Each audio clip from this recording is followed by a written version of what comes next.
সম্মানিত উপস্থিতি, 2024 36 জুলাই অর্থাৎ 5 আগস্ট আজকে এই দিনে এই দেশবাসী দেখলো যারা খুব বড়াই করত অমুকের বেটি পালায় না, কিন্তু দেখা গেল যে চুপচাপ পালিয়ে গেল।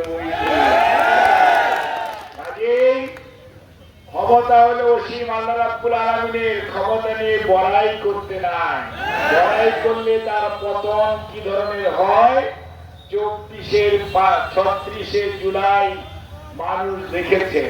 কাজেই ক্ষমতা নিয়ে কোন অবস্থাতেই বড়াই করবেন না। একমাত্র ক্ষমতার মালিক আল্লাহ রাব্বুল আলামিন, আর দেশের মানুষ আপনারা।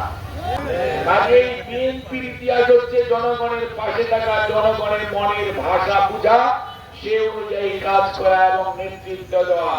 বিএনপির ইতিহাস আত্মসমর্পণের না, বিএনপির ইতিহাস পালিয়ে যাওয়ার না। বিএনপির ইতিহাস জনগণের পাশে থেকে জনগণের অধিকার আদায়ের নেতৃত্ব দেওয়া, যিনি দিয়েছেন আমাদের বর্তমান প্রধানমন্ত্রী, বিএনপির তৎকালীন ভারপ্রাপ্ত চেয়ারম্যান, বর্তমান চেয়ারম্যান জনাব তারেক রহমান।